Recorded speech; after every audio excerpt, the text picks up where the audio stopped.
குருதி வடிந்த பொழுதுகளே நாம் குளறி அழுத இரவுகளே, குருதி வடிந்த பொழுதுகளே நாம் குளறி அழுத இரவுகளே, இறுதியில் நடந்தது அழிவுகளே, இறுதியில் நடந்தது அழிவுகளே, இதற்கு இல்லையா இன்னும் தீர்வுகளே? சாகவா பிறந்தது எம்மினம் இங்கே, சாவலி சுமப்பதேன் தினம் தினமே? வேகுதே எங்களின் ஆழ்மனமே, இந்த வலியினை சொல்வது யாரிடமோ யாரிடமோ?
வெற்றிகள் பெற்று நாம் வாழ்வதற்கு எமக்கு இருந்தது தருணங்கள், இங்கே வேண்டும் என்றே உலகமெல்லாம் நம்மை எதிர்த்ததால் நிகழ்ந்தது மரணங்கள். தர்மம் கூட தாங்கியது எங்கள் சாகண்டு உலகமே நடுங்கியது.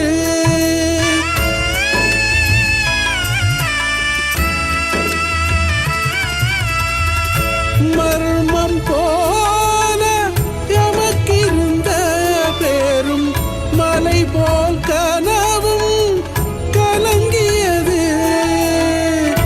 முள்ளி வாய்க்காலின் வேதனைகள் எதிரிக்கும் கூட வேண்டாமே வேண்டாமே.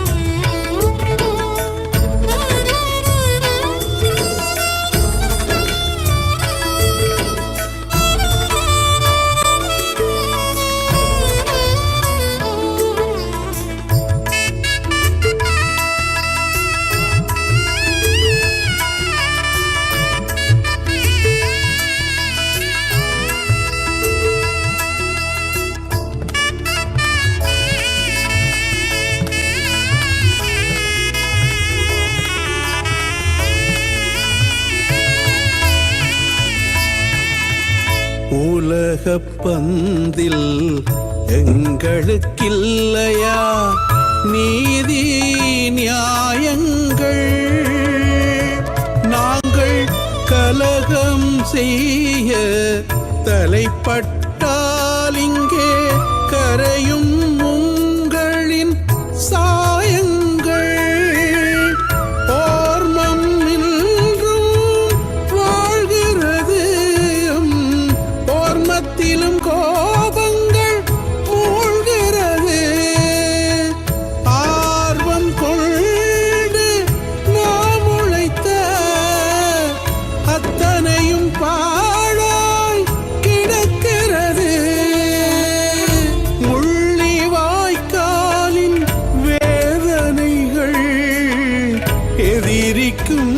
கூட வேண்டாமே வேண்டாமே. குருதி வடிந்த பொழுதுகளே நாம் குளறி அழுத இரவுகளே. குருதி வடிந்த பொழுதுகளே நாம் குளறி அழுத இரவுகளே. இறுதியில் நடந்தது அழிவுகளே, இதற்கு இல்லையா இன்னும் தீர்வுகளே? சாகவா பிறந்தது எம்மினம் இங்கே, சாவலி சுமப்பதேன் தினம் தினமே? வேகுதே எங்களின் ஆழ்மனமே, இந்த வலியினை சொல்வது யாரிடமோ யாரிடமோ?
Hello, thank you all for joining us for tonight's Mulli Baikal Remembrance Day.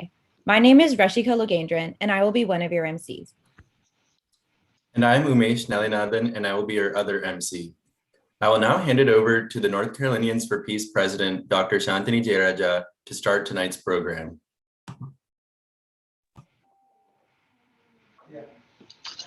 அனைவருக்கும் வணக்கம்.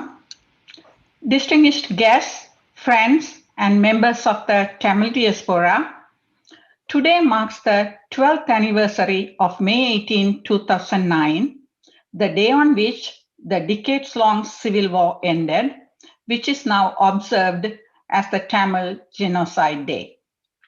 Let us begin by paying our deepest respect to those who perished in Mullawaithal, Vanni, and other parts of North and East during the final days and the decades-long civil war.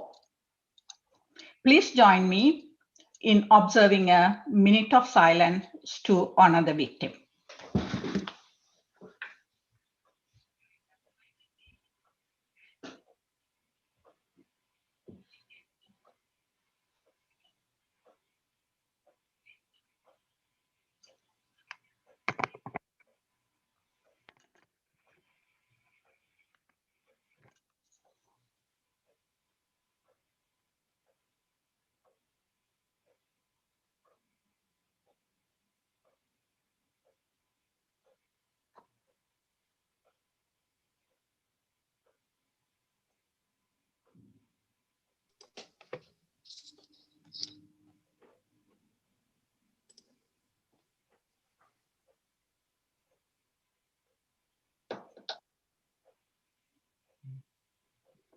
Thank you.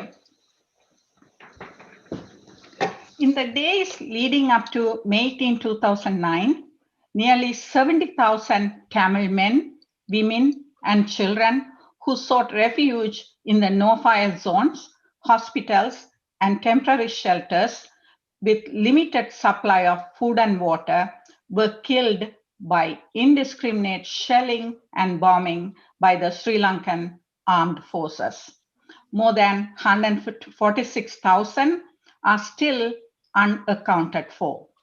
No one has been held accountable yet for the killings or the grave human rights violation committed by the Sri Lankan armed forces.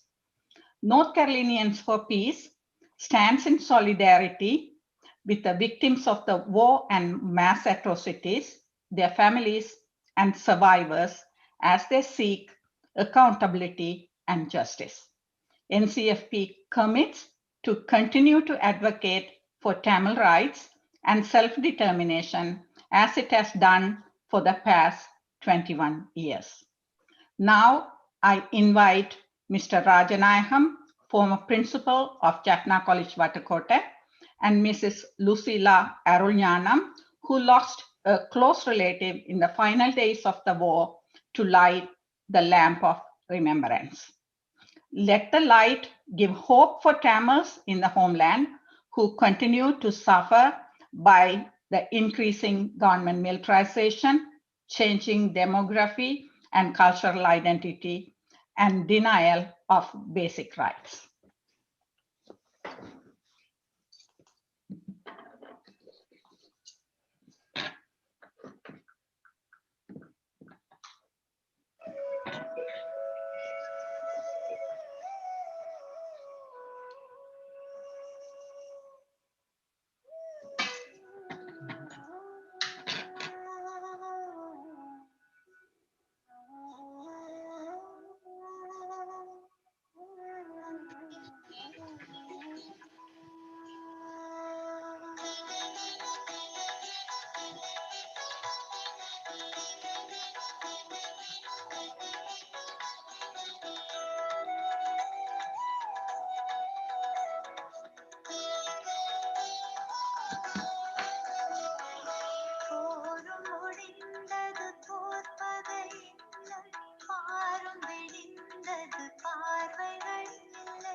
Let us now hear the speeches and uplifting messages from the distinguished guests, community leaders, human rights and political activists, and from our own NCFP youth.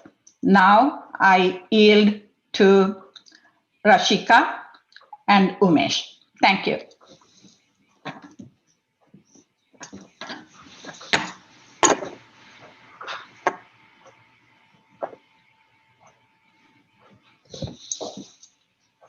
Now we will hear from Adushan Sudarshan, Amali Rasature, and Soruban Padmanathan sing the song Appadi Thanguvado, composed by Mr. Varna Rameswaran. இனி வருவது பாட்டு பாட இருப்பவர்கள் ஆதிஷன் சுதர்ஷன், அமலி ராசத்துறை மற்றும் சரப்பன் பத்மநாதன்.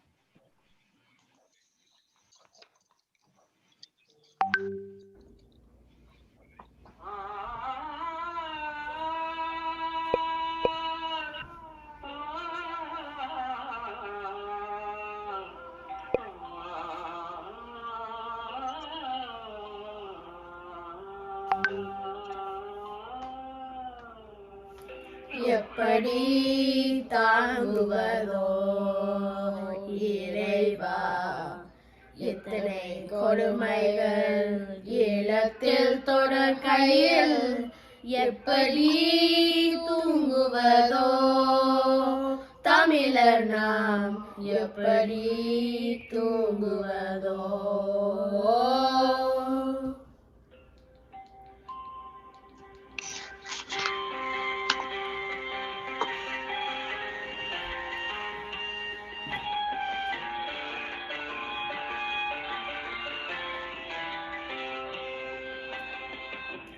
எப்படி தாங்குவதோ இறைவா, எத்தனை கொடுமைகள் ஈழத்தில் தொடர் கையில், எப்படி தூங்குவதோ தமிழர் நாம், எப்படி தூங்குவதோ.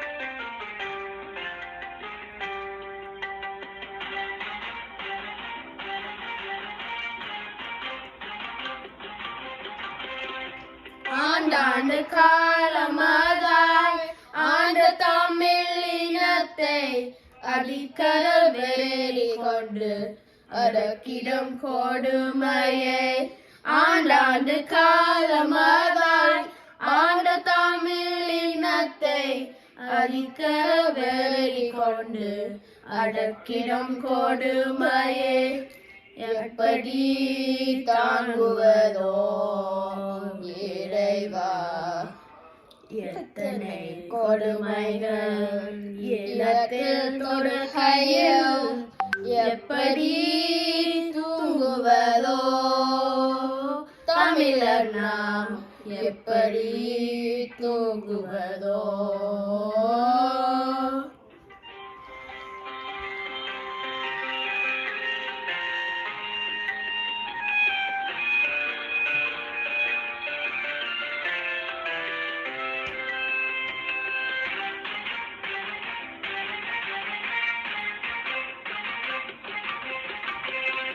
பச்சிளம் பெண்கள் பரிதவித்தழுகையில், வெஞ்சினம் கொண்டு பகை குண்டுகள் வீசியதே, பச்சிளம் பெண்கள் பரிதவித்தழுகையில், வெஞ்சினம் கொண்டு பகை குண்டுகள் வீசியதே, அஞ்சியே அடைக்கலும் தேடிய தமிழர்களை அகதிகள் ஆக்கிக் கொண்டும் சிறைகளில் பூட்டியதை, அஞ்சியே அடைக்கலும் தேடிய தமிழர்களை அகதிகள் ஆக்கிக் கொண்டும் சிறைகளில் பூட்டியதை, எப்படி தாங்குவதோ இறைவா, எத்தனை கொடுமைகள் ஈழத்தில் தொடர் கையில், எப்படி தூங்குவதோ.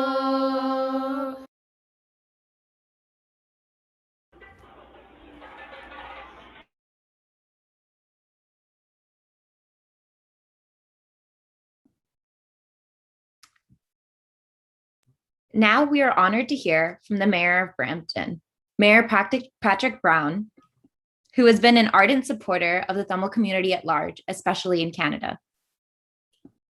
அடுத்ததாக மேயர் பேட்ரிக் பிரவுன் அவர்களின் செய்தி.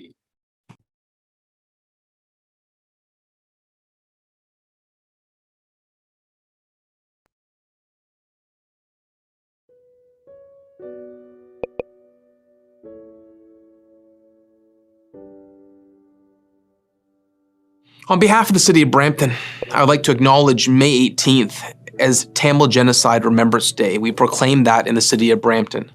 The Tamils in Sri Lanka were subject to severe persecution, human rights violation, ethnic cleansing, and genocide based on their ethnicity. This is the 12th year that we remember on May 18th the Tamil Genocide, one of the most horrific genocides of our modern times. Innocent civilians perished because of the targeted genocide by the Sri Lankan military forces. 12 years later, we still don't have accountability or justice. I remember vividly 12 years ago when I saw the protests. I actually joined the protest on Parliament Hill to learn about what was happening and joined this call to bring attention to the mass killing. I remember in 2009 when so many families told me their stories of loved ones in internationally displaced persons camps, loved ones of Canadians that were being targeted in Sri Lanka.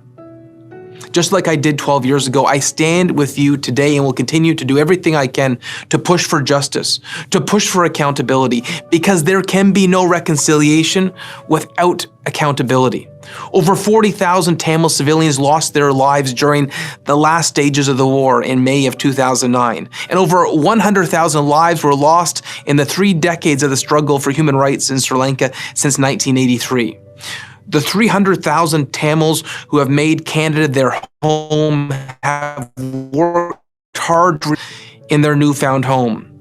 They've greatly enriched our country through their leadership in business, academia, government, science, and the arts, and have inspired countless young Canadians to become successful, to contribute to our beautiful country. When the Sri Lankan government destroyed the peace memorials at Jaffna University, we passed a motion to rebuild the memorial and to have our own monument in Brampton remembering the loss of life at Muladakal, to commemorate those Tamils who lost their lives. I also want to acknowledge that the Ontario Parliament passed Bill 104 for the Tamil Genocide Education Week, an important step to remembering the loss. It's not possible to have reconciliation unless there is accountability for the lives that were lost during this genocide and for the war crimes that were committed. On behalf of the city of Brampton, we remember and we stand with you.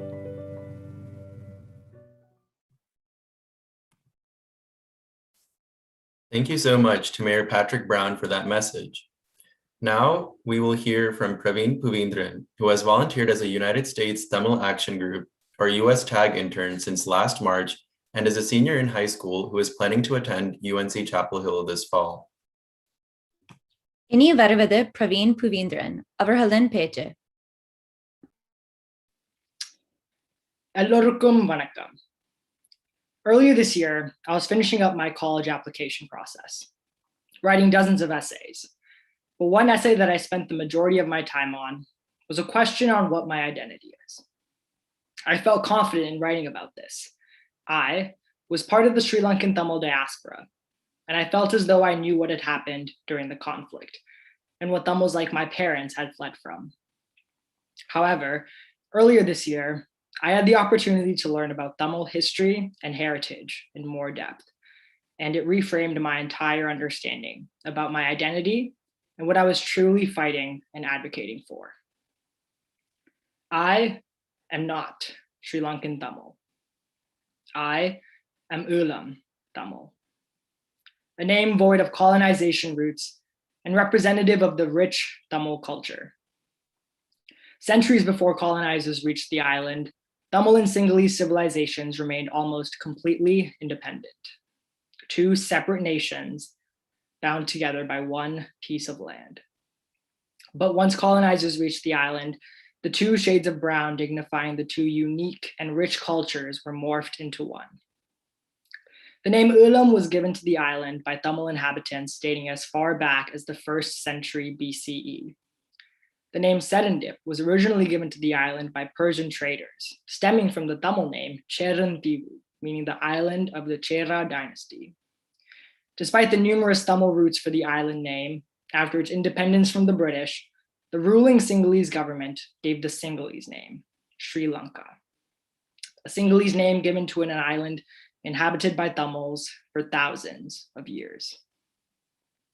To say I was shocked learning this would be a gross understatement. I felt defeated. Although I was in awe of learning so much more about my roots, I felt like everything I had done up to this point was only the tip of the iceberg. For years, I had been using this word I believed was my identity to fill out questionnaires, forms, and more, ignorant to even learn the roots of the word. After the independence and naming of the island as Sri Lanka, it was widely assumed that the Sinhalese population constituted the majority, making the Tamil population the minority. I had fallen into that same belief, explaining to my friends and peers about how the Sri Lankan government massacred the minority group of Tamils on the island. But now, I realize that by labeling the Tamils as a minority, we are pushing back the agenda for justice. Before we can advocate for even equality for our people, we need to be aware of the history behind our pleas for justice. We are not a minority. We are a nation. This war was not simply violence and massacre. From the naming of the island to the burning of the Jaffna Library, which carried the majority of literature on Tamil history, to Mulli Vaikal, and to the destroyal of the War Memorial at University of Jaffna, the list of events that continually built upon the acts of discrimination against Tamils is endless and continuing to grow to this day.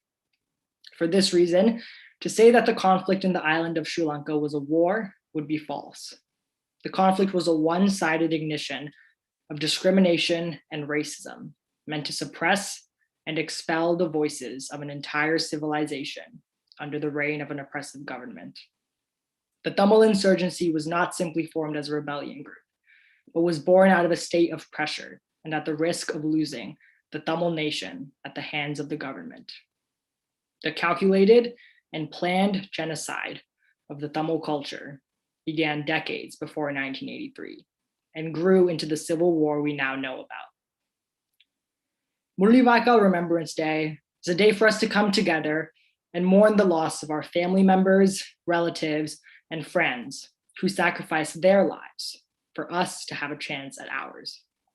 But it is also a day for us to renew our vows to seek justice. Bill 104 was brought to fruition last week by MP Vijay Thanigasalam and his team in Ontario, Canada, and it is one of the biggest steps towards the justice and reconciliation we seek every single day. With this bill, Tamil diaspora kids, along with their non-Tamil peers, will be given a safe space to learn about their identity. Along with this, the resolution passed by the UNHRC this year calling for the collection and preservation of evidence of crimes against humanity by the Sri Lankan government is another step towards progress. It is also important to note that many Western actors are pushing for reconciliation through the process of transitional justice, but that may not work in the case of Sri Lanka, as the perpetrators who committed the crimes are largely still in power. But taking these steps towards recognition and seeking justice is not just for us. It's for the people and groups around the world facing persecution and genocide. Justice must be served, and a precedent must be set across the world for rogue governments. By recognizing that the atrocities committed by the Sri Lankan government were not war crimes, but genocide, we move one step closer to justice. We are not Sri Lankan Tamils. We are Ulam Tamils. And we are not merely fighting for justice and reconciliation. We are fighting and advocating to reclaim our entire identity, the Tamil identity, and the Tamil nation. Nandri Vanakkam.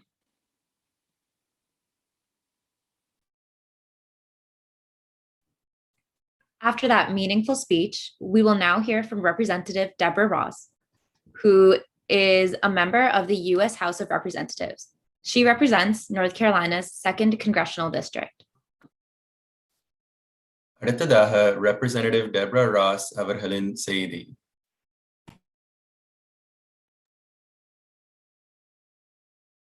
Hello, this is Congresswoman Deborah Ross from the 2nd Congressional District in North Carolina. I wish that I could be with you in person on this 12th anniversary of the end of the Sri Lankan Civil War, but we are going to have to do it virtually on this very important Remembrance Day. I also participated last year with the Tamil community. And now, as a representative, I have made it a point to have my colleagues join in a bipartisan way to recognize the ongoing need for truth and justice in Sri Lanka.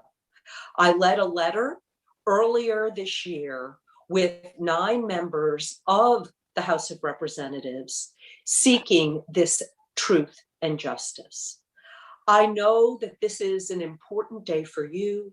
I know that this is an important day for the community, and I want you to know that you have an ally in Washington, D.C.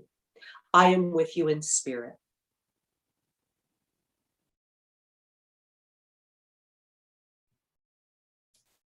Thank you so much to Representative Deborah Ross for that uplifting message.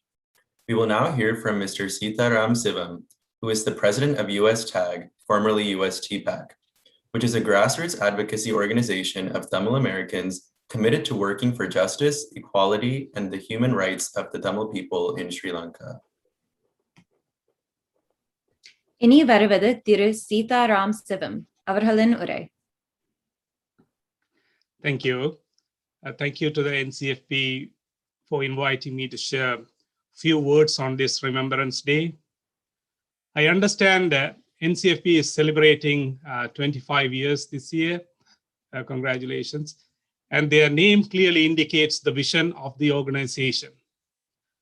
We at US TAG are already working with many North Carolinians and as well as NCFP bearers, office bearers, and we will continue to collaborate for the betterment of our people.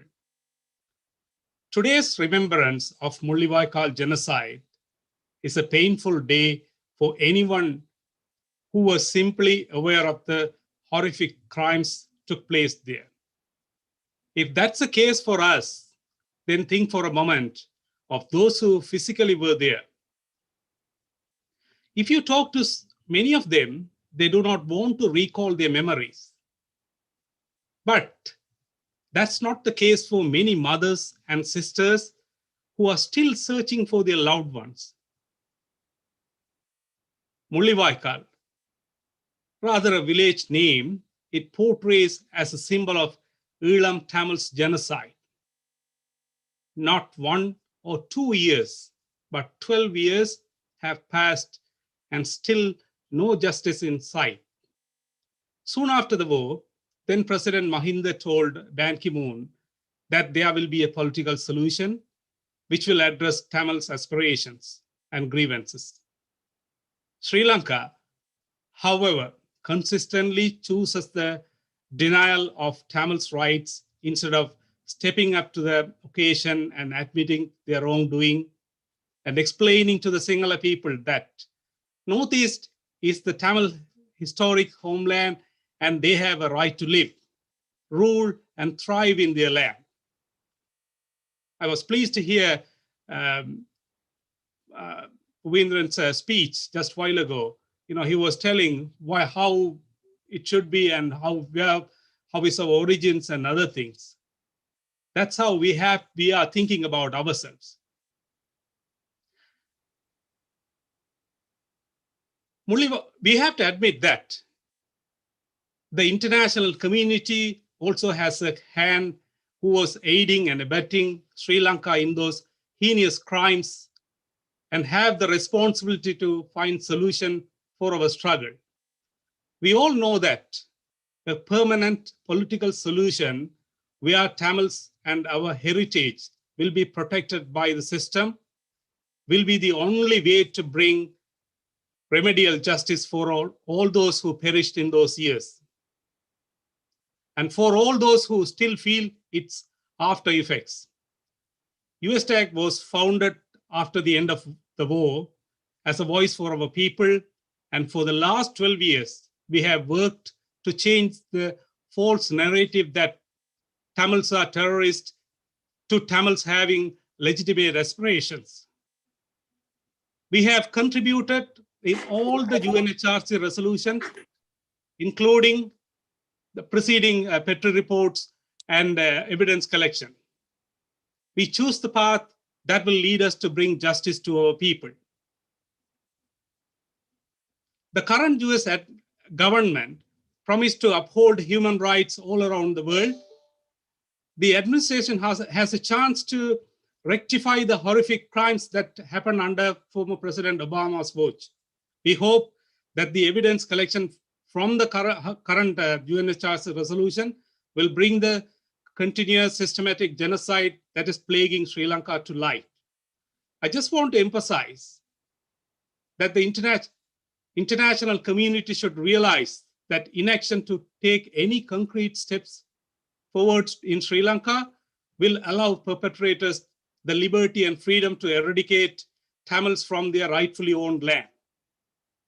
Before I conclude, I would like to highlight one issue that has curtailed our progress. As we often are held behind by disunity and mistrust of one another, there is power in unity. And I would urge everyone to compassionate to one another with our people's aspirations as our priority instead of undermining efforts towards justice. At this time, we will ensure that the Mullawaikal genocide will not go in vain. It guides and continues to direct us towards justice and rights for our Tamil people. Thank you.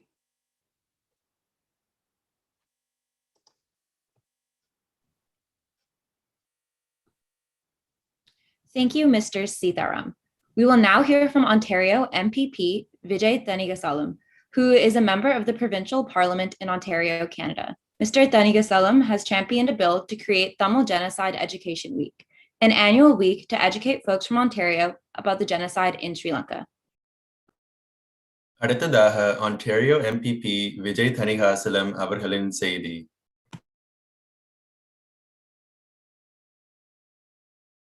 தமிழீழ மண்ணுக்கும் தமிழ் மக்களுக்கும் எனது அன்பான வணக்கங்கள். இது வலி சுமந்த மாதம்.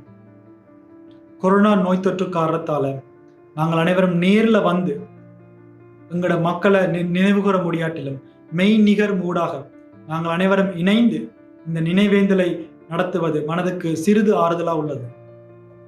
இந்த வலி சுமந்த மாதத்துல எங்களோட மக்களுக்கு நடந்த அவலத்தை, எங்களோட மக்களுக்கு நடந்த இன அழிப்பையும் நினைக்கிற இந்த காலகட்டத்தில் இந்த கொரோனா நோய் தொற்று தொடர்ந்தும் பாதிச்சு கொண்டிருக்கிறதால எங்களோட மக்களுக்கு இருக்கிற தாக்கம், அந்த உளவியல் தாக்கம்ன்றது இந்த காலகட்டத்தில் ரெட்டிப்பாக இருக்கிறது. இதே சமயம் கனடாவில் உள்ள ஒன்டாரியோ மாகாணம் பில் 104 சட்டம் மூலம் தமிழ் இன அழிப்பு அறிவியற்கிழமையை உத்தியோகபூர்வமாக அங்கீகரித்து சட்டமாகி உள்ளது. இதற்கு உறுதுணையாய் இருந்து ஆதரித்த அனைத்து தமிழ் உறவுகளுக்கும், குறிப்பாக தமிழ் இளையோர்களுக்கும் எனது நன்றியை தெரிவித்துக் கொள்கிறேன். 2009 நாங்கள் எல்லா உலக நாடுகளிலேயும் நாங்கள் மண்டாடி கேட்டுக்கொண்டு நாங்கள் எங்களோட மக்களுக்கு நடக்கிறது இன அழிப்பு, இதை தடுத்து நிறுத்துமாறு இந்த உலக நாடுகள் அதுக்கு செவி சாய்க்காமல் எங்களோட மக்கள் தொடர்ந்தும் கொத்து கொத்தாக கொல்லப்பட்டார்கள். ஒன்டாரியோ மாகாணத்திலையும் நாங்கள் குயின்ஸ் பார்க்கு முன்னாலேயும் நின்று நாங்கள் எங்களோட மக்களுக்கு நடக்கிற இன அழிப்பு அதை தடுக்குமாறு நாங்கள் மண்டாடி கேட்டுக்கொண்டிருந்தாங்க.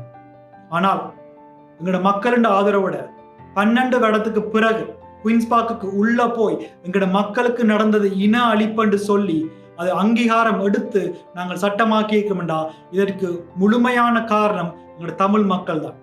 தமிழ் மக்களுக்கான நீதியில, அந்த நீதி பயணத்துல, அந்த கூட்டு பொறுப்புல இந்த சட்ட மூலம் ஒரு வலு சேர்த்திருக்கிறது. இந்த சட்ட மூலத்தால வந்த அந்த உந்தி சக்தியை வைத்துக்கொண்டு உலகமெங்கும் வாழும் தமிழ் உறவுகள் தம் நாட்டில எங்கள் தமிழ் மக்களுக்கு நடந்த இன அழிப்புக்கான அங்கீகாரத்தை எடுப்பார்கள் என்ற நம்பிக்கை எனக்கு இருக்கிறது.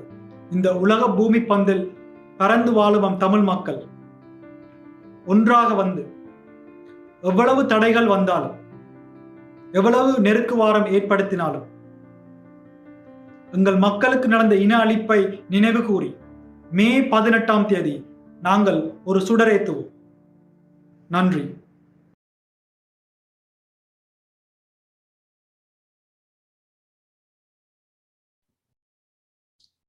Thank you for that message. Now we are honored to be joined by Senator Wiley Nickel.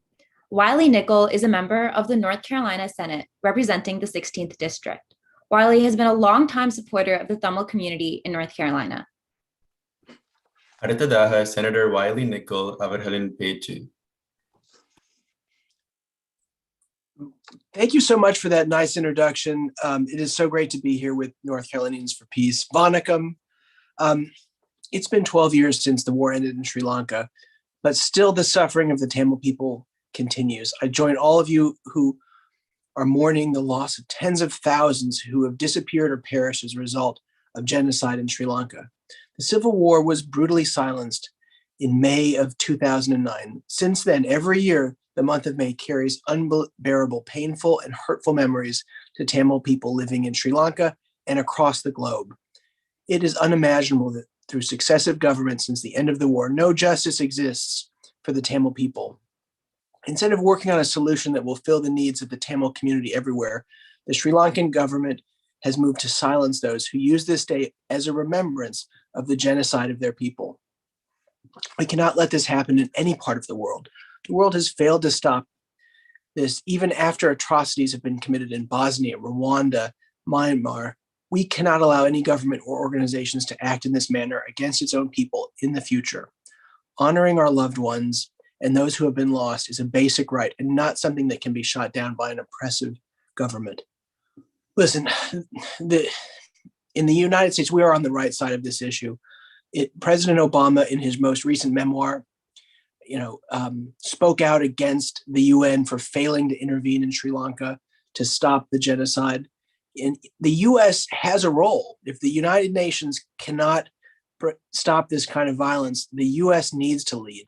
That's why I'm excited about our country, because we have the ability to lead on this issue, and we need to. And we have seen, our Congress starting to step up. I've been encouraged to see the progress that's been made also in the international community.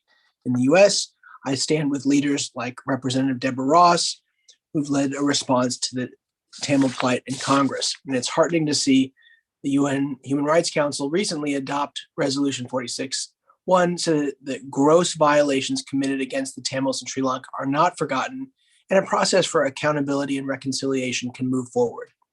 What is essential to resolve the conflict in Sri Lanka is a long-term political solution. It is extremely important that the government of Sri Lanka offers a long-term political solution based on equal rights to all the people of Sri Lanka, without any prejudice of religion, race, or language. Permanent peace with justice and dignity can be achieved in Sri Lanka only through a political solution based on equal rights to the people of Sri Lanka. I'm glad to stand with this community and with so many of my friends with NCFP, and am honored to join you tonight. Thank you so much.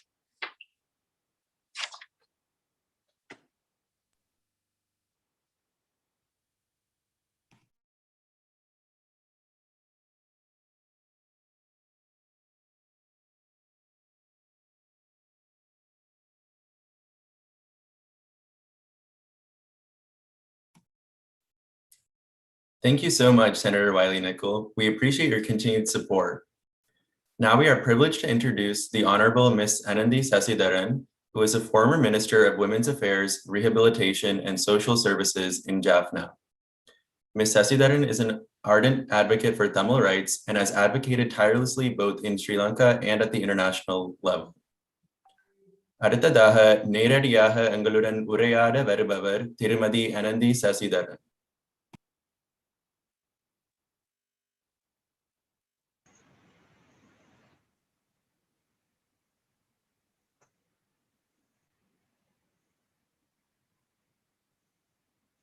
அனைவருக்கும் வணக்கம்.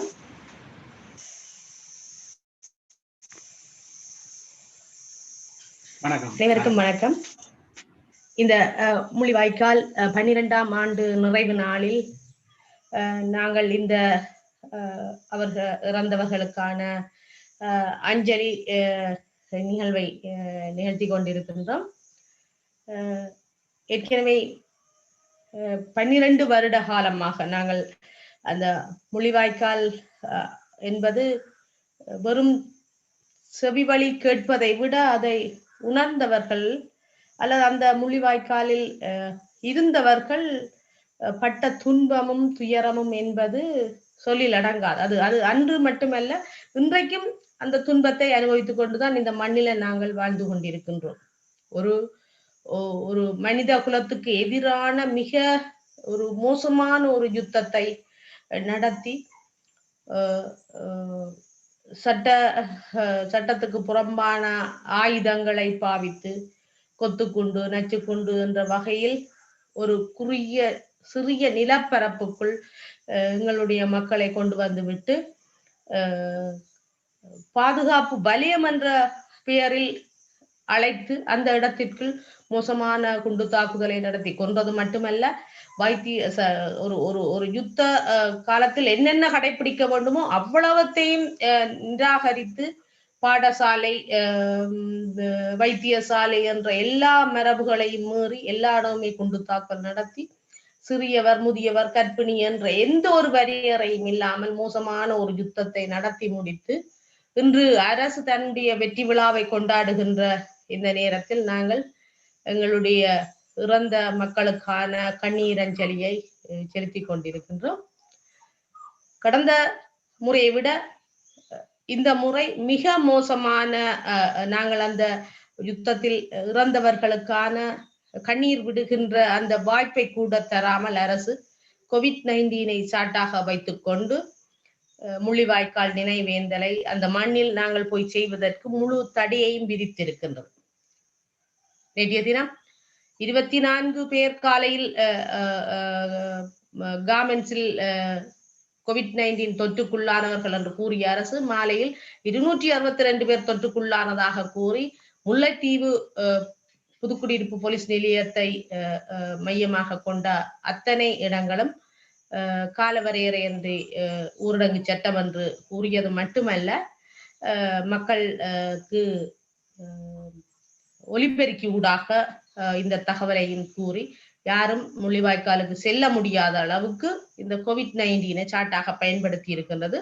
COVID-19 செயலணியினுடைய தலைவராக போர்க்குற்றவாளியாக நாங்கள் கூறுகின்ற 58வது படையணியினுடைய தளபதியான சவேந்திர சில்வா நியமிக்கப்பட்டது மட்டுமல்ல, இந்த இன அழிப்பு யுத்தத்தை நடத்திய போர்க்குற்றவாளியாக நாங்கள் கூறுகின்ற கோத்தபாய ராஜபக்ஷ தான் இன்றைக்கு இலங்கை நாட்டினுடைய ஜனாதிபதியாகவும் இருக்கின்றார். எனவே இந்த போர்க்குற்றவாளி என்று நாங்கள் கூறிக்கொண்டிருக்கின்ற இவர்கள் எவ்வாறு தாங்கள் நடத்திய யுத்தத்தில் இந்த இவ்வளவு தொகையான மக்கள் கொல்லப்பட்டார்கள் என்ற உண்மையை ஒப்புக்கொள்ள முடியும். எனவே இங்கே இந்த மண்ணில் நாங்கள் ஒரு இறந்தவர்களுக்கு அஞ்சலி செய்ய முடியாத அளவுக்கு ஒரு ஜனநாயக விரோதமான செயற்பாட்டை இந்த அரசு இந்த மண்ணில் எடுத்துக்கொண்டிருக்கு. உண்மையில் முள்ளிவாய்க்கால் என்பது வெறும் மே 18 மட்டுமல்ல, அந்த நாங்கள் முள்ளிவாய்க்கால் பகுதியில் தொடர்ந்து இடம்பெயர்ந்து 2009 ஜனவரியில் இருந்து இடம்பெயர்ந்து பட்ட ஒவ்வொரு நாளுமே இந்த நினைவஞ்சலி செலுத்தக்கூடிய நாள் தான்.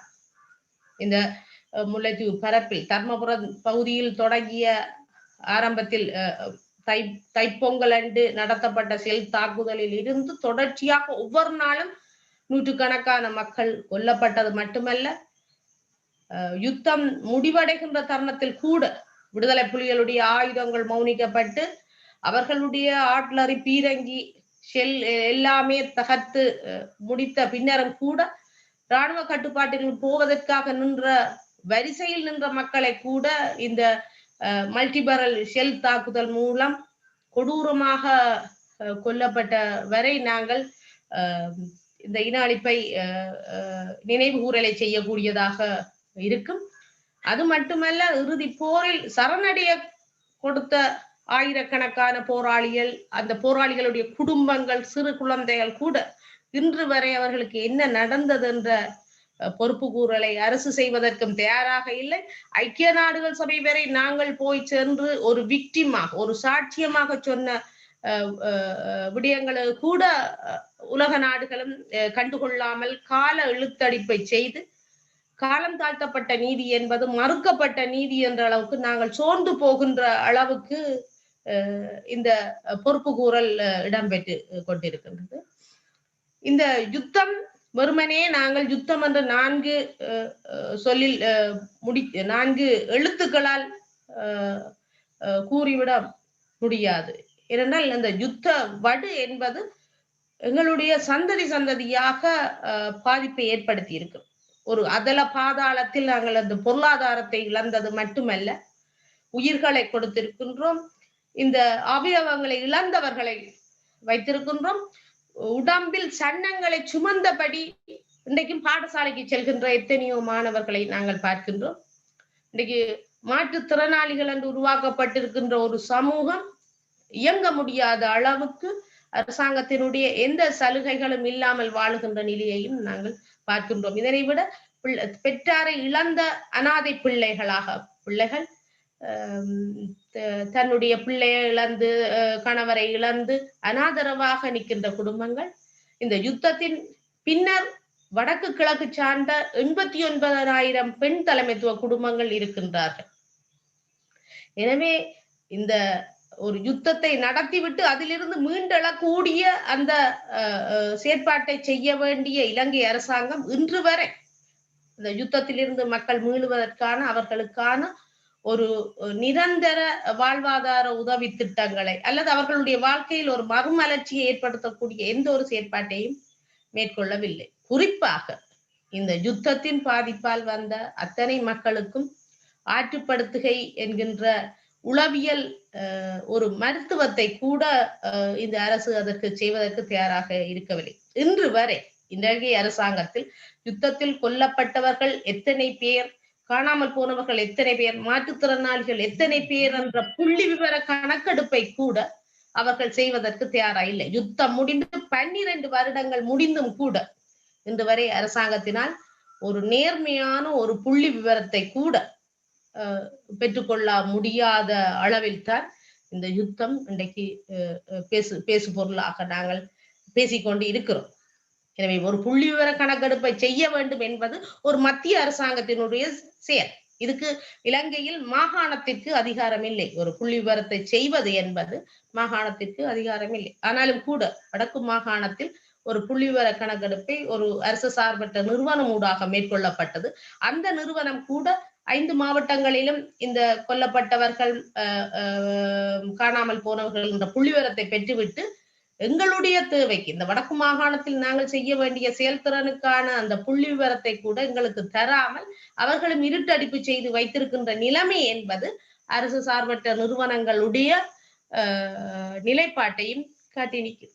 ஆனா இன்றைக்கு நாங்கள் கண்ணீரோட இந்த முள்ளிவாய்க்கால் நினைவு இந்த நேரம் என்பது நாங்கள் இராணுவத்திடம் எங்களுடைய உறவுகளை கையளித்து விட்டு அவர்களுடைய பஸ்களில் நாங்கள் இரவிரவாக வவுனியா நோக்கி ஆட்டு மந்தைகள் போல கொண்டு சென்றதை தான் இப்பொழுது எங்களுக்கு நினைவிருக்கின்றது. ஆனால் உண்மையில் அந்த இறுதி யுத்தத்தில் 15,000 பேருக்கு மருந்துகள் அனுப்புகிறோம் என்று சொல்லி மருந்துகளையும் கட்டுப்படுத்தி உணவுப் பொருட்களையும் கட்டுப்படுத்தி அனுப்பிவிட்டு சுமார் 4.5 லட்சம் மக்கள் இறுதி யுத்தத்தில் இருந்தவர்களுக்கு இந்த அரசாங்கம் சர்வதேசத்துக்கு இவ்வாறான கணக்கெடுப்பை சொல்லிவிட்டு இறுதியில் நான் நினைக்கின்றேன் 15ஆம் தேதியில் இருந்து இந்த மக்கள் உணவு இல்லாமல் தான் இந்த இராணுவ கட்டுப்பாட்டில் கொண்டு வரப்பட்டார்.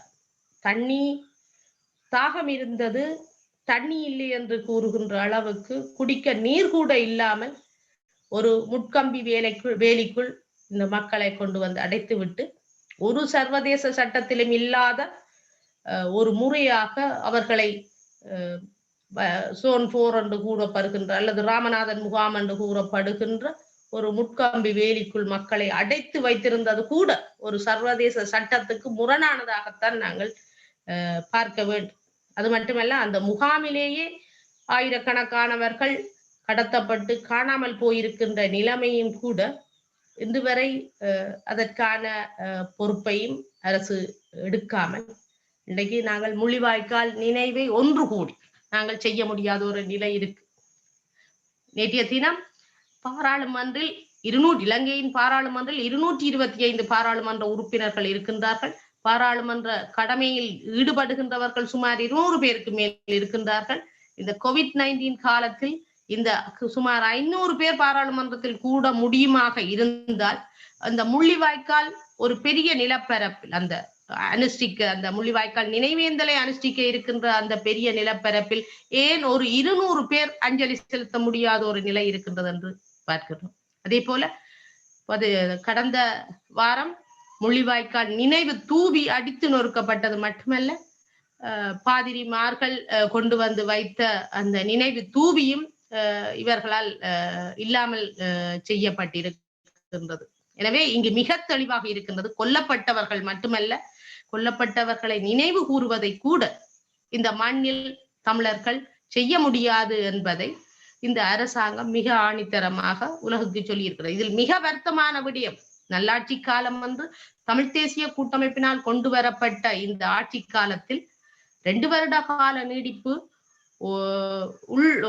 உள்நாட்டு பொறிமுறை, கலப்பு பொறிமுறை என்று உள்நாட்டு பொறிமுறை என்று ஐக்கிய நாடுகள் சபையால் கொண்டு வந்த எல்லா விடயங்களையும் இந்த கால நீடிப்பு என்ற விடயத்தை கொடுத்து மறைமுகமாக மஹிந்த ராஜபக்ஷ ஆட்சியாளர்களை காப்பாற்றுகின்ற நிகழ்ச்சி திட்டத்திற்கு துணை போனதன் விளைவுதான் இன்று நாங்கள் இந்த விழாவை இந்த நினைவேந்தலை அனுஷ்டிக்க முடியாமல் போனதற்கான காரணமாகவும் இருக்கு.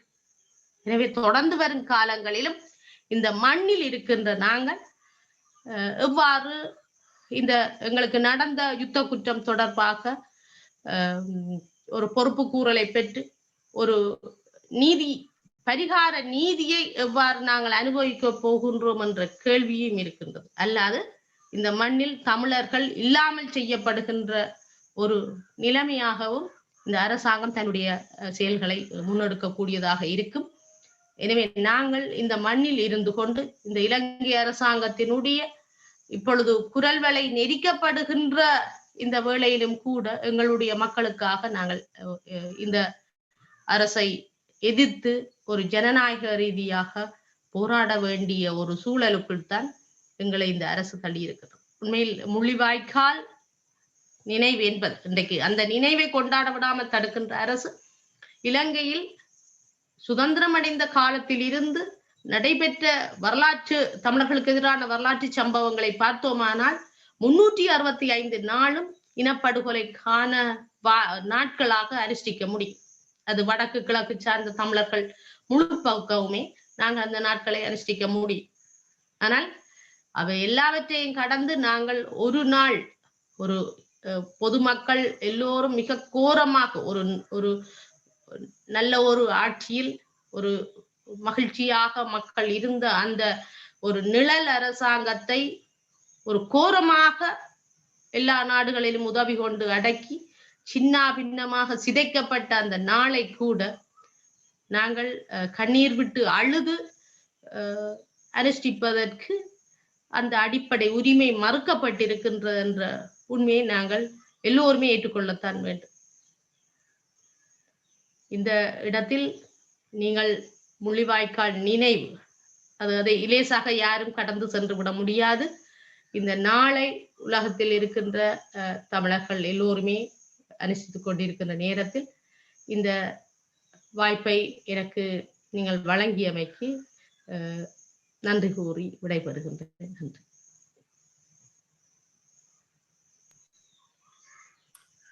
Thank you so much, Ms. Anandi Sasidharan, for joining us today. Now we will hear Ashrita Sendan, Amrita Sendan, and Bhargavi Balamurali sing a Mullivaikkal song written by Kavignir Kavi Bhaskar and coordinated by Ahalya Sendan. இனி வருவது முள்ளிவாய்க்கால் பாட்டு. பாட இருப்பவர்கள் அஸ்விதா சேந்தன், அம்ருதா சேந்தம் மற்றும் பார்கவி பாலமுரளி.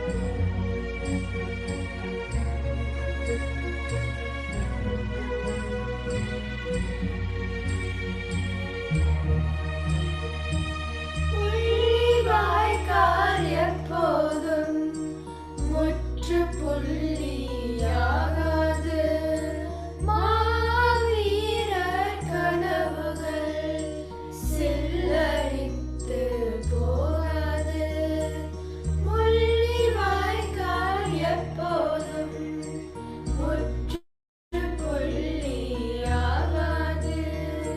மாவீரர் கனவுகள் சில்லரித்து போகாது ஆண்டையிடம் நான் எப்போதும் ஆளாமல் வீழாது தமிழீழ போராட்டம் பிரியாமல் முடியாது ஆண்டையிடம் தான் எப்போதும் ஆளாமல் வீழாது தமிழீழ போராட்டம் விடியாமல் முடியாது முள்ளிவாய்க்கால் எப்போதும்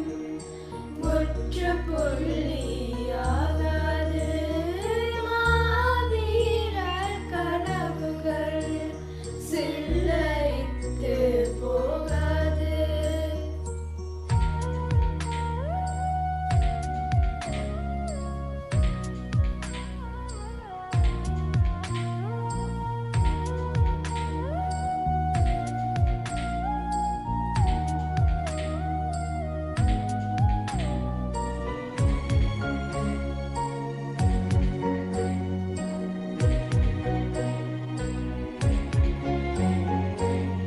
காயப்பட்ட கனவினை தூக்கிக் கொண்டு போனோம் எம்மீள மண்ணில் உயிரை விட்டு எலும்பு கூடாய் நடந்தோம்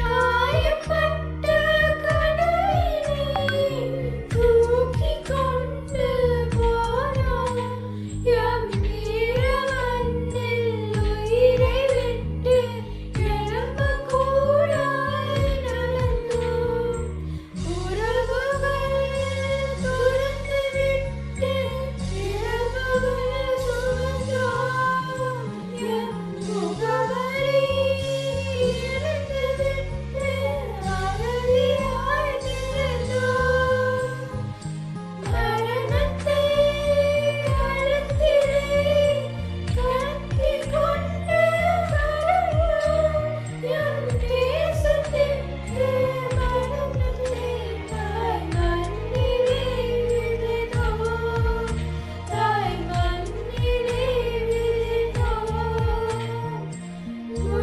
முள்ளிவாய்க்கால் எப்போதும்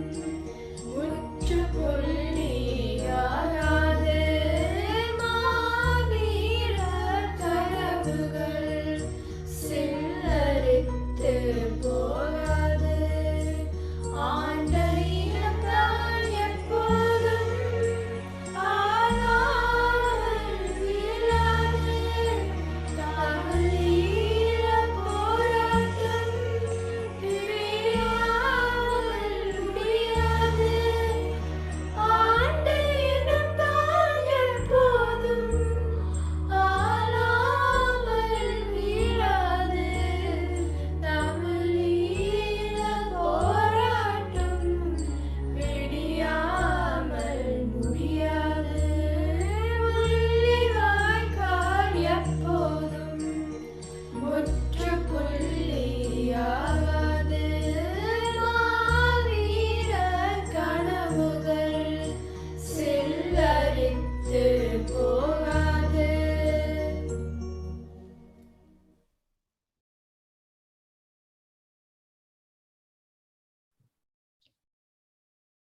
Thank you for that beautiful song. Now we will hear a reading from No Fire Zone, a book by Cass Gowrie based on the story of a doctor who lived in Sri Lanka during the last stages of the war. Ishani Welter will be reading for us. அடுத்ததாக A Note from the No Fire Zone என்ற புத்தகத்தில் சில வரிகளை Ishani Walter வாசிப்பார். Dr. Varadaraja, please help me. His voice was a turbulence. Help, help, Dr. V, help me. I faced fear and failure. Dr. VT, she is dying. Humiliation and guilt took control. Yes, yes, yes were the only words I knew. I walked around the makeshift hospital like a zombie. Nasty, negative, nagging thoughts filled my mind. I tried to adhere my sincere principles taught to me in medical school. However, I had to procrastinate before treating patients. My voice took a leave of absence. I looked at death in its face. Death rode around the makeshift hospital in his black carriage. Death alienated us from our God and deities. Some patients wrestled with death. Other patients gave in to death's charming personality. He caused havoc in our makeshift hospital. It was a pandemonium as each patient gave in to death as if they had the potential to live in paradise in their new spiritual realm. Death provided them with an optimistic vision. I was hopeless. I could not provide them with any prediction. I could not provide them with any medications, operating tools, food, or a hospital bed. The frustration of not receiving any medical supplies from the Sri Lankan government frustrated me. I felt self-tormented. Death became my enemy. He revealed his strength to me. I was taught to save lives as a doctor. Death proved to me that he was stronger, which placed me in a hurtful threshold. As each patient left me, guilt followed me around. Death tarnished my reputation. Ow, pain, pain, she cried as blood oozed out. Safe, doctor, safe, are we? Another patient cried. Yes, we are in the no-fire zone, I assured them. The hospital was in shambles. The makeshift hospital was an old, broken-down ruin. A building that was broken down by shelling and airstrikes became a safe haven for Tamil civilians who were brutally wounded. There was a triage, yet no walls and doors. There were makeshift tents from sheets of tarp. It was erected by pieces of tree branches. It was a safety shelter, yet patients were still exposed to the elements of wind, rain, and extreme heat. Patients slept on the ground on soft sand. The soft sand was like a sand dune. It was a grueling task walking on the sand. It was as if it was God's makeshift grave. When the hospital was shelled, the soft sand sinkholes swallowed the dead. God excavated the land and buried his poor, pinning people. Their sand-encrusted bodies sunk into the solid graves. The gaping crater formed their graves with no erected tombstone. The hospital was a complicated, chaotic, cannibalized, catastrophic, and condemned place for the chronically ill. Amma, Amma, Amma, Amma, a toddler cried with overwrought emotions. Okay, okay, other friends, patients respond. Amma, Amma, Amma, Amma, she cried at the top of her lungs. Okay, okay, other patients barely had strength. Amma, Amma, Amma. Mucus streamed down her face as she hysterically threw her hands in the air. I stared at her in desperation. This was a perplexed persecution for me. I wondered about human dignity. From the depth of my fragile soul, I cried. My emotions took control of me. The magnitude of her cry struck me like a dagger through my heart. In her face, I saw my own child. My own baby's face flashed up in front of me like a bright orb. I left home months ago. My baby was 3 years old. Since then, I did not see my wife and baby. My accomplished purpose in life was to take care of patients in the war zone. I was a government doctor and a chief doctor in charge of patients in the war zone. I had to prove my grace to my humble patients. I was eternally separated from my own family by the grace of God. I was ostracized by the magnitude of the toddler's screams. That was my penalty of death. In her voice, I heard the voice of my own child. Appa, save me. Appa, come back. Save me. Please save me. Appa, Appa, Appa, do not go away. Come back, please. The torture of hearing my own child voice in this little girl suffocated me. Thank you.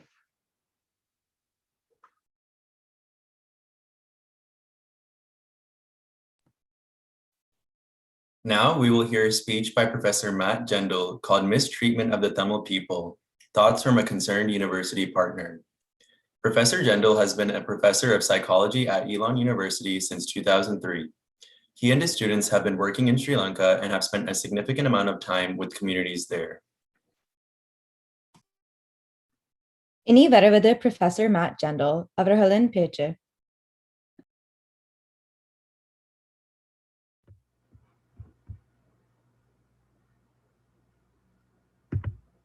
Vanakkam. So I am the director of Periclean Scholars program at Elon University. And this is a program for undergraduates where they learn to enhance their involvement in communities and community engagement, both locally and internationally. And since 2017, we've been working in Sri Lanka with Sarvodia, an organization that many of you may be familiar with. We've been engaged in a number of projects throughout the North and East, particularly up in the Jaffna Peninsula. In particular, our most recent project was we partnered with a war displaced community out near KKS for some economic development initiatives that Sarvodia was working on with them. And throughout our time on the Jaffna Peninsula and also down in Trinco, people have shared with us all kinds of personal stories about displacement, loss of land, loss of personal livelihood, stories of horrifying physical, sexual, psychological violence from the war and the aftermath from the war, the toll that's been taken on local communities by landmines and other unexploded ordnance that remain in the communities, as well as the personal trauma, the very deep personal trauma from the ways in which the government has acted both during and after the war. So during this past academic year, I've been working with some sophomore students, some second year undergraduates. And prior to the pandemic, we had anticipated traveling to Sri Lanka and beginning our work there. But of course, that was not possible due to COVID. So we've spent the past year with them, helping them to understand the complexities, some of which were spoken about earlier this evening, related to the causes of the war, the deeper sociocultural history of the Tamil people, and in particular, what happened in the no-fire zones and at Mullaivaikkal. And in so doing, we've got a group of sophomores now at Elon that have learned a great deal about the current situation in Sri Lanka, including the continued mistreatment of displaced Tamils, the lack of government accountability for war crimes, disappearances, and crimes against political prisoners, the excessive targeting of journalists and activists by the Sri Lankan government, the bulldozing of the Mullaivaikkal monument at the University of Jaffna, as well as the memorial out at the beach at Mullaivaikkal that was just destroyed a few days ago. The continued unjustified occupation of private Tamil lands by the army, the continued denial of war crimes by the current Sri Lankan government, and other misdeeds that have been documented very clearly in the most recent United Nations Human Rights Resolution. They've also learned about the challenges that are being faced by the Rajapaksa government that's supporting this impunity resolution that, as many of you know, seeks to stop trials against military and high-ranking government officials accused of war crimes and corruptions. And also the various ways in which the Prevention of Terrorism Act has been misused by the current government to continue to harass and disempower Tamils, such as, for example, the recent unjustified arrest of the mayor of Jaffna. And I think what's been most reinforced for us in our work with communities throughout the Jaffna Peninsula and also out east is that there is a tremendous wealth of history and stories that continues to be held by the people. And I think for those of us who aren't ourselves part of the Sri Lankan Tamil community, yet those of us that want to help in different ways, the biggest lesson that I can share is that we have to, listen and learn from these communities and follow the lead of local community members. They're the ones that are the holders of the history. They're the ones that best understand the challenges that these communities continue to face. And they're the ones that can best guide us, again, as outsiders that want to help us think through ways in which we can partner with them to provide assistance to the Tamil people. And so in closing, what I'd like to say to all of you today is I want to extend my sincere appreciation, as well as the appreciation and thanks of my students, for all of your deep and important and often painful work for keeping the knowledge of what happened in Sri Lanka alive.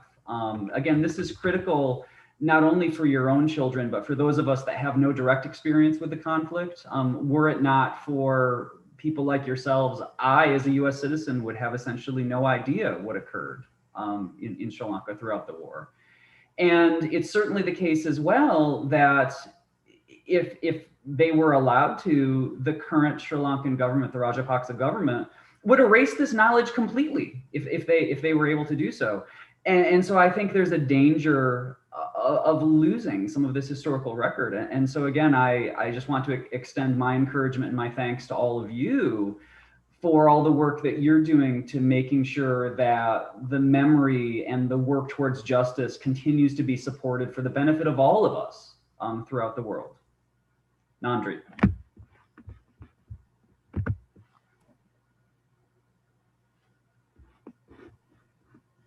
Thank you, Professor Jendal. We will now hear a poem titled The Last Bullet from Dr. Sivayoan, who is an assistant professor of physics at Elon University and former senior lecturer at the University of Jaffna. Dr. Sivayoan's poems are based on his personal experiences in Sri Lanka. அடுத்ததாக நம் கலாநிதி சிவயோகன் அவர்களின் இறுதி தோட்டா என்ற கவிதையை கேட்போம்.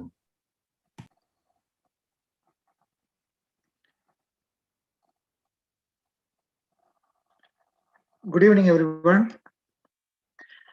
Today I am going to present a poem titled The Last Bullet. This is based on the real story of a fighter during the last part of the war. And this poem tell about the last moment of a fighter and his inner feelings during the last moments. I will read the poem in Tamil, but I will share my PowerPoint presentation where you can read the English version.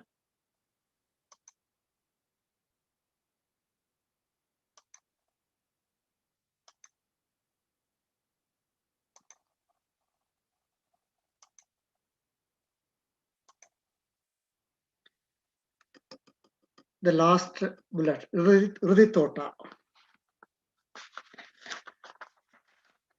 படபடவென துவக்கிலிருந்து பறந்தன பல வகை குண்டுகள். சடசடவென சத்தம் போட்டு சரிந்தது Angkor வானூர்தி. கடகடவென பாய்ந்தோடி கிடங்கினுள்ளே அவன் படுத்தான். மடமடவென தண்ணீர் அருந்தி மண்ணுள் மெல்ல பதுங்கினானே. சற்று நேரம் சென்றவுடன் சரிந்து தலையை நிமித்தினான். ஒற்று பார்த்து வெளியாலே ஓரமாக நகர்ந்து சென்றான். மற்ற நண்பர் அனைவரையும் மண்ணில் தேடி பார்த்தான். உற்ற தோழர் அனைவரையும் உயிரற்ற உடலாய் கண்டானே. உற்ற தோழர் அனைவரையும் உயிரற்ற உடலாய் கண்டானே. அங்கு தொலைவில் இராணுவம் அணிவகுக்கு அவன் கண்டான். இங்கு நின்று தடுத்திடவே இவன் முடிவு தனை எடுத்தான். எங்கும் தேடி ஆயுதத்தை எடுத்து வந்து அவன் சேர்த்தான். மங்கி வெளிச்சம் மறையும் வரை மனதில் திட்டம் வகுத்தான். மரத்தில் ஏறி மறைந்து நின்று மண்ணை உற்று பார்த்தான். சிரத்திலேற்றி சுறுசுறுப்பாய் சுட்டுக்கொண்டு பாய்ந்தான். கரத்தில் காயம் வந்தபோதும் கண்ணி வெடிகள் புதைத்தான். துரத்தும் கொண்டில் தப்பியவன் துணிவாய் சுட்டு தீர்த்தான். துப்பாக்கி தோட்டா தீரவே தொலை தொடர்பை எடுத்தான். அக்கம் பக்கம் ஏதும் அரவத்தை அவன் கேட்டுவிட ஏங்கினான். தப்பாமல் அவன் மீண்டும் தலைவர்களை அழைத்து பார்த்தான். இப்போது பயன் ஏதுமின்றி அவன் தனியே நடந்தான். வழி வழியே விழுந்த உடல்கள் வருத்தத்துடன் அவன் பார்த்தான். விழி வழியே ஓடும் கண்ணீர் விழுந்தது வன்னி மண்ணிலே. அழிந்து போன ஊரெல்லாம் அவலமாக காட்சி கொடுத்தது. ஒளிந்து செல்ல தேவையின்றி ஒற்றையாக அவன் நடந்தான். பசியில் கத்தும் குழந்தைகள் பரிதவித்து மண்ணில் கிடந்தன. புசித்திட உணவு ஏதுமின்றி பிணங்களாய் மக்கள் கிடந்தனர். வசித்த வீடுகள் அனைத்துமே வெடித்து சிதறி கிடந்தன. நசிந்த பல உயிர்கள் அங்கே நடுங்கிக் கொண்டு கிடந்தன. மருத்துவமனை இருந்த இடம் மண்ணோடு ஒன்றாய் கிடந்தது. மருந்து போத்தல் கட்டில்களும் மண்ணில் சிதறி கிடந்தன.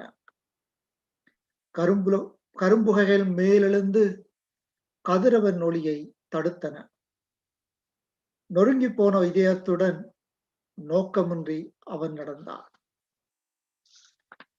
தம்பி, வாடா எங்களுடன், தாயொருத்தி அழைத்து பார்த்தாள். நம்பி எம்முடன் வந்துவிடு, நல்ல வழி கிடைக்கும் என்றாள். வெம்பி அழுதும் கூப்பிட்டாள், விரட்டி கூட கூப்பிட்டாள். கம்பி ஒன்று காலில் குத்த கவலையின்றி அவன் நடந்தான். கம்பி ஒன்று காலில் குத்த கவலையின்றி அவன் நடந்தான்.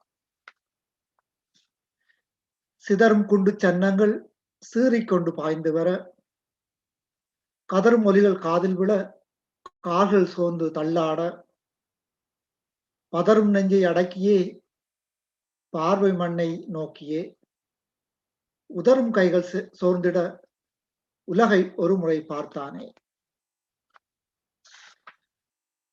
வியர்வை காய்ந்து போனது, வாயும் தண்ணீர் கேட்டது. மயக்கமடைந்து அவன் கண்ணும் மங்கிக் கொண்டு சென்றது. பயம் என்பது எதுவுமின்றி, பரிதாபப்படவும் யாருமின்றி.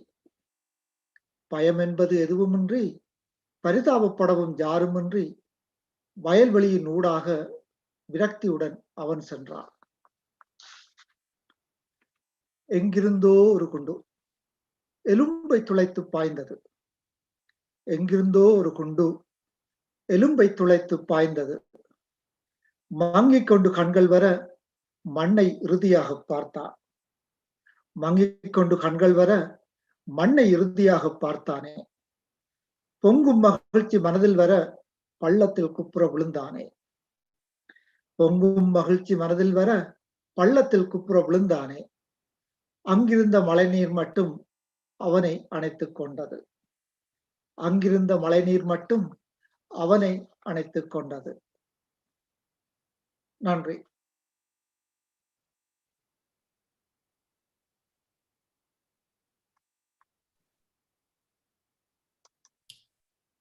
After that beautiful poem, we will now hear from Representative David Price, who is a member of the U.S. House of Representatives and represents North Carolina's 4th Congressional District. Congressman Price has worked extensively with the Tamil community in North Carolina. His message will be read by Shiromini Jayaraja. Representative David Price, அவர்களின் செய்தியை Shiromini Jayaraja வாசிப்பார்.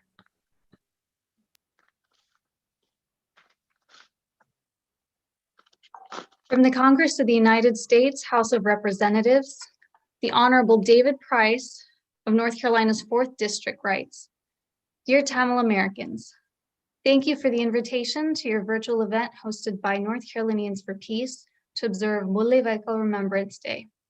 I regret that I am unable to join you for the event, but want to add my voice to join those remembering the victims of the war in Sri Lanka in 2009. Tamil Americans come together today for this observation to not only remember, but to call for justice and accountability following the massacre of tens of thousands of Tamil civilians. The United States, along with the international community, can and must do more to promote peace, democracy, and the protection of human rights in Sri Lanka. Perhaps most importantly, in order to move forward, we need a sincere and strong push for reconciliation, as that is the path toward accountability for all the lives lost during this tragic chapter in Sri Lanka's history. As chairman of the House Democracy Partnership, I will engage with the Sri Lankan Parliament to promote peace, justice, and a lasting reconciliation. Sincerely, David E. Price, Member of Congress.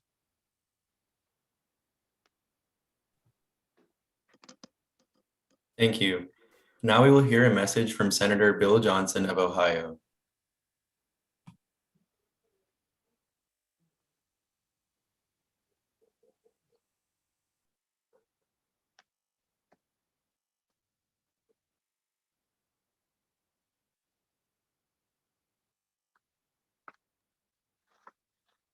Hi, folks. I'm Congressman Bill Johnson, and I represent Eastern and Southeastern Ohio in the U.S. House of Representatives. I'm also a proud co-chair of the Congressional Caucus on Ethnic and Religious Freedom in Sri Lanka. Today, I'd like to take a few minutes to reflect on the end of Sri Lanka's decades-long civil war 12 years ago on May 18, 2009. While the end of the conflict, a conflict that cost the lives of more than 100,000 people, was certainly an important milestone, it has not ended the suffering of those whose loved ones are still unaccounted for families whose land is still occupied or unusable due to landmines, and for those whose civil rights or religious freedoms are still not fully recognized by the Sri Lankan government. And I'm extremely disheartened that the progress made on accountability and transitional justice is not only in jeopardy of reversing, but now Sri Lanka's minority populations are being subjected to new and increased human and civil rights abuses under the Rajapaksa government. It's my sincere hope that one day Sri Lanka will be a unified country, led by a government committed to democratic principles where all its citizens receive equal, fair, and humane treatment under the law. That is not the reality today. And sadly, it won't be under a Rajapaksa government that refuses to account for past war crimes and refuses to follow through on the promises for justice and accountability made to the international community under the Sirisena government. Please be assured, I am committed to using our caucus to continue raising awareness of these important issues.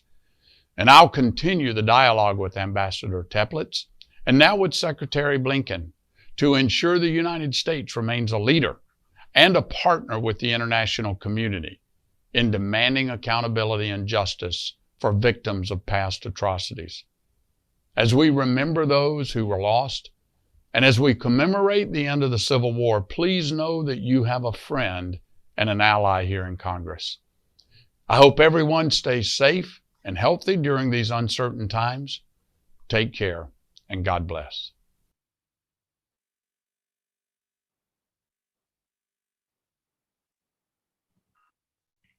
Now we will hear Mr. Guruswamy Surendran, who is a spokesperson and national organizer for the Tamil Elam Liberation Organization, which is now part of the Tamil National Alliance. அடுத்ததாக திரு குருசுவாமி சுரேந்திரன் அவர்களின் செய்தி.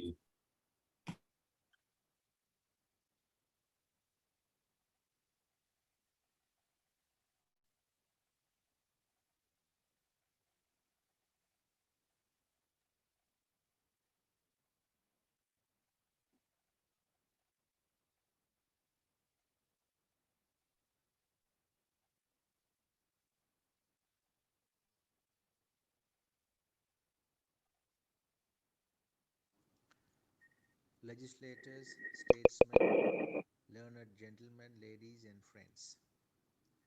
Today is the 12th year remembrance of May 18, 2009, where the devastating war ended at Mullawaikal.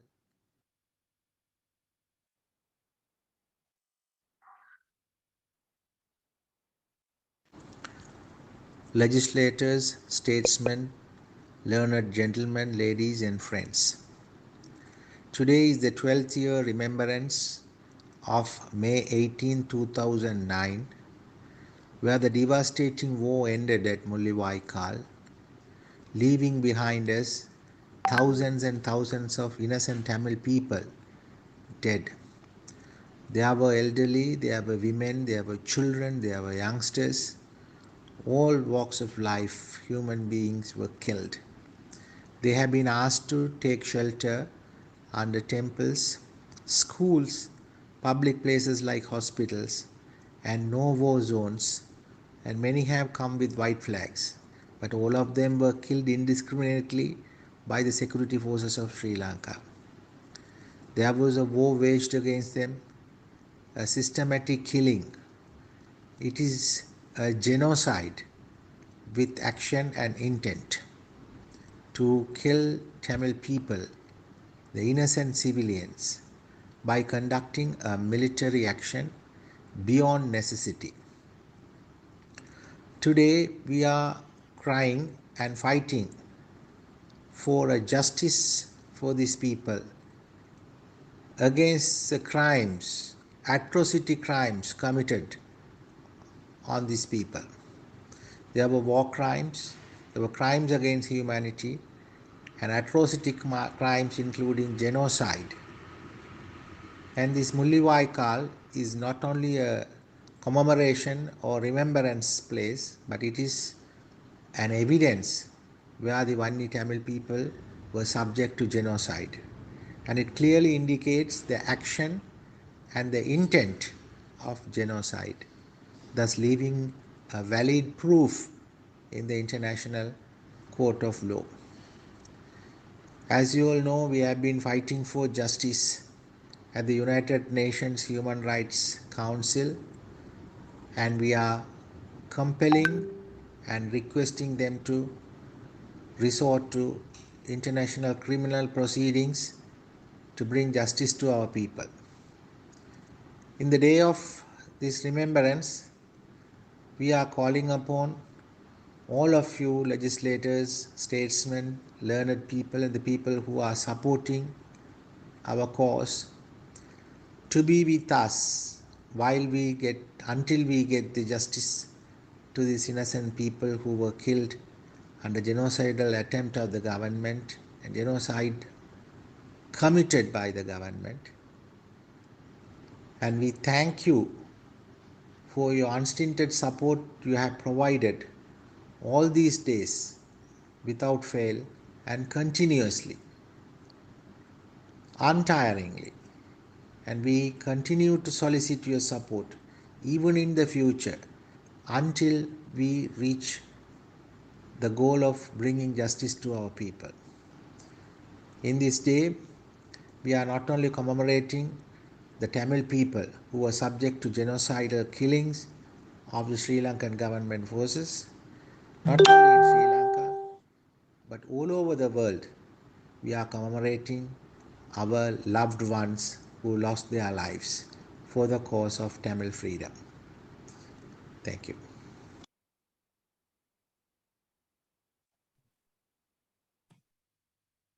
Now we will welcome Dr. Elias Jaraja, who is a founding member and past president of NCFP and founding president of US TPAC, now US TAG. Dr. Jaraja has worked extensively in the political arena to raise awareness and advocate for justice and rights for Tamils in Sri Lanka. இனி வருவது கலாநிதி Elias Jayaraja அவர்களின் உரை. வணக்கம். முள்ளிவாய்க்கால் முடிவு அல்ல, அது புதிய விடியலின் தொடக்கம். இறந்த நம் உறவுகளின் ஆன்மாக்கள் அமைதியில் துயில் கொள்ளட்டும். அவர்கள் விட்டு சென்ற பெரும் கொடையான தார்மீக பலத்தின் துணையுடன் நீதியும் நிரந்தர அமைதியும் நோக்கிய நம் பயணம் தொடரட்டும். Friends, on this day of reverence and utmost significance to Tamils all over the world, I pay my solemn respects and homage to the tens of thousands of Tamils in Sri Lanka who perished in the genocide unleashed by successive Sri Lankan governments and its armed forces. The events in the Palestinian Gaza last few days also remind us of the Mullivaikal. They too need peace. We are grateful to the key role played by the United States in bringing successive resolutions at the Human Rights Council. The US Congress also played its part in bringing several joint letters and resolutions, and we are very thankful for the support given by our congressmen in the United States. We thank the core group on Sri Lanka for their commitment for justice. We also recognize the important work done by the human rights organizations, including Human Rights Watch, Amnesty International, ITJP, International Truth and Justice Project, Sri Lanka Campaign, Journalists for Democracy in Sri Lanka, and many others. We are thankful to the High Commissioner for Human Rights, Michelle Bachelet, for a strong report on Sri Lanka, and her predecessors, including Prince Zaid Rad Al Hussein and Madam Navanidam Pillai, for leading the path at the Human Rights Council. The 12-year-long struggle for justice and accountability by the survivors of the genocide has finally seen the light at the end of the tunnel with the recent March Resolution 46/1 of the UN Human Rights Council. This creates an international investigative mechanism under the High Commissioner for collection, consolidation, preservation, and analysis of the evidence for the grave mass atrocity crimes perpetrated in Sri Lanka. This will also form the basis for future prosecutions. Our advocacy continues to strengthen the terms of reference of this international mechanism. We want a longer time period to be covered by this investigation, going as far back as possible to 1948 or at least 1977 to cover the many massacres, mass atrocities, and pogroms. This, we believe, can ultimately help in establishing that genocide was indeed perpetrated on Tamils in Sri Lanka and lead to remedial justice and a durable political solution guaranteeing non-recurrence. Let us all work hard in assisting this OHCHR investigation and bring hope and restitution to the thousands of survivors of the Mullawaikal genocide. Thank you.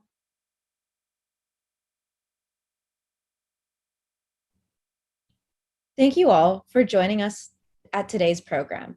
Before hearing our closing, we would like to announce that the North Carolinian for Peace Youth Group, NCYP, is conducting a food drive in remembrance of Mullawaikal. The items will be donated to the Food Bank of Central and Eastern North Carolina. For those who would like to contribute, we ask that you have the items like canned food and other items which can be found on the NC Food Bank website prepared by May 21st.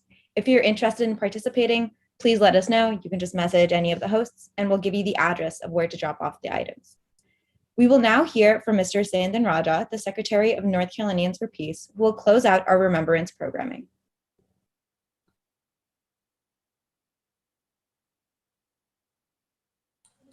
Elorum Vanakkam, Madam President, our most distinguished guests, ladies and gentlemen.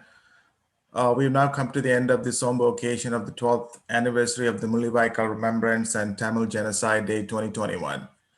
On behalf of NCFP and its board, I extend our heartfelt thanks to all speakers, youth performers, members, and our viewers for taking the time out and gracing this occasion and showing your solidarity with the Tamils of Sri Lanka. A big thank you to our special guests from Sri Lanka, Ms. Anandi Sasidharan and Mr. Surendran, who despite possible threats and retaliation from the Sri Lankan government, bravely agreed to speak to us about the importance of this day. I must mention our deep sense of appreciation to our distinguished guests from Canada, who took the time out of the busy schedule to speak to us. Our thanks to Ontario Member of Provincial Parliament, Vijay Thanigasalam, and Mayor Patrick Brown. Their tireless work in getting the events of Mullawaikal recognized as a genocide will go a long way in getting justice for those perished there. I would like to express our gratitude to our elected representatives from North Carolina for their ongoing support, words of encouragement, and their legislative actions. Thank you to Senator Wiley, Nickel, Representative Ross, and Representative Price, and also to Representative Bill Johnson from Ohio. Thank you to Professor Gennell for your commitment to the economic well-being and upliftment of Tamil people in Sri Lanka. Thank you for your continued support. And thanks to our own Professor Sivayogan for that masterful rendition of Last Bullet. Also, thank you to Mr. Sitaram for your thoughtful speech in expressing support for the disappeared and the oppressed. Finally, I would like to thank our youth for taking time out of their busy schedule, busy school, college schedule, and exam preparation to put together the inspiring speeches and performances. A big thanks to our audience for sticking with us and supporting us on this darkest movement in our struggle to get equal rights and justice for the fallen in Sri Lanka. Nandri Vanakkam.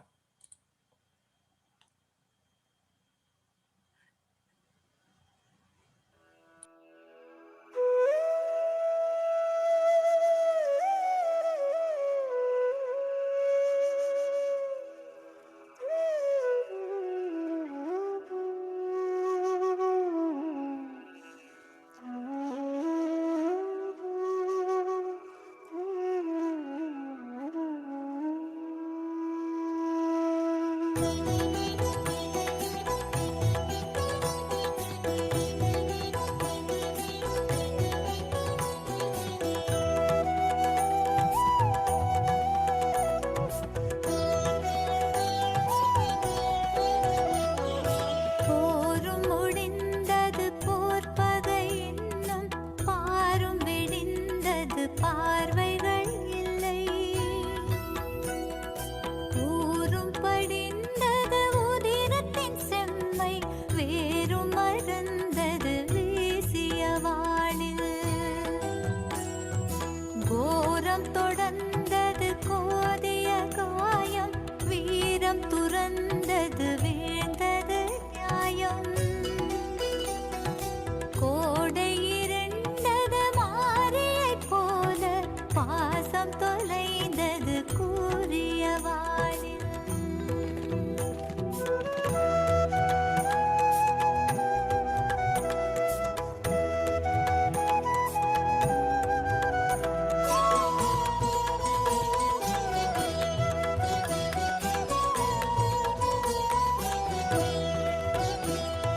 கண்கள் களைத்தது காரிருள் போர்வை காயம் துளைத்தது கனத்தது வேர்வை பாரும் பகிர்ந்தது பகைவர்கள் பக்கம் வேறும் மறந்தது வீதியில் வாழ்க்கை சாபம் சுமப்பது தமிழனின் வீரம் காலம் சுமந்தவை காலங்கள் சொல்ல காக்கைகள் பறப்பது காயத்தை கொய்ய காட்டு வழியினில் காணலில் நாமோ காட்டு வழியினில் காணலில் நாமோ காட்டு வழியினில் காணலில் நாமோ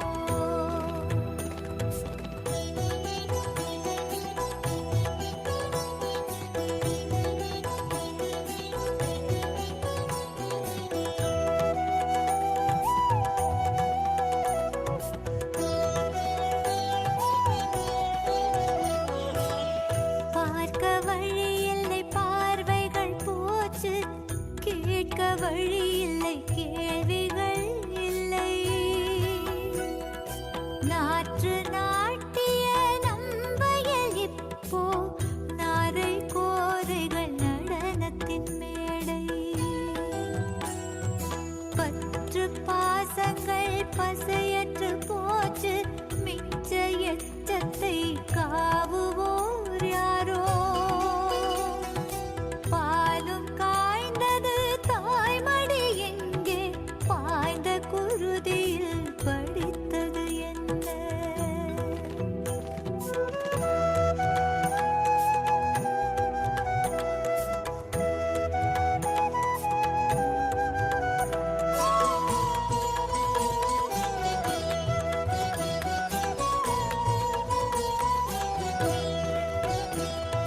தேய்ந்த ஈவனை தேடுது தென்றல் தீதின் பார்வையில் உண்மையின் ஏடு தேரில் போகவா தெருவினில் நின்றோம் தீயை தீண்டிய திசையதுதானோ பாயில் தொலைந்தது பாதையில் தூக்கம் பார்வையில் இழந்தது கோர்வையில் காட்சி மார்பில் காவிய பாசங்கள் எங்கே மாண்ட துயரது மரணத்தில் இங்கே மாண்ட துயரது மரணத்தில் இங்கே மாண்ட துயரது மரணத்தில் இங்கே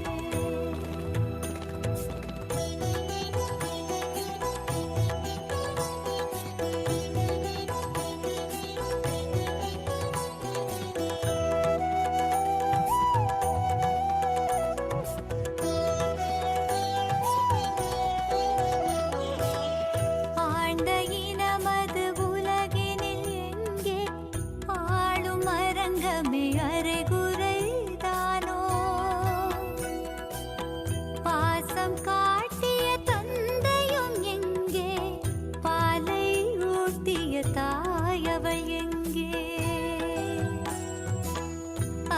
கரம் தொடக்கிய அண்ணனும் எங்கே தொப்புளில் தொங்கிய தொடர் மலர் எங்கே தோட்ட வேலிகள் பயிரதை மேய போலி பாசங்கள் நீலியை வார்க்க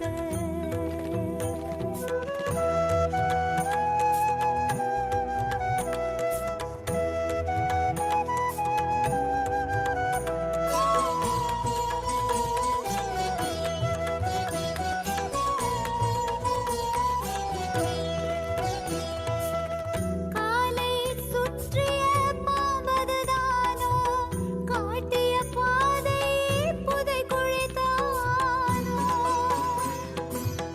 நந்தி கடற்கரை தந்தது பாடம் சிந்திய குருதியில் சிதையுமா புனிதம் கிழிந்த சேலையில் தெரிகிறது தேசம் கிடந்த நம்பிக்கை கிடங்கினில் மாயம் கடந்த காட்சியை காண்பது தோஷம் கண்ட காட்சியை காட்டுவதாரோ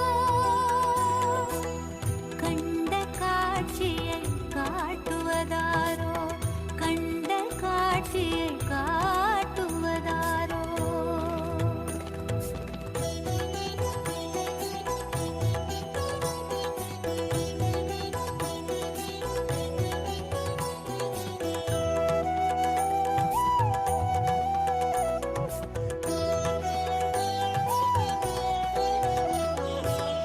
தொடர்ந்த போரதை வணிகத்தின் பேரம் முடிந்த போரதை வணிகர்கள் காவல்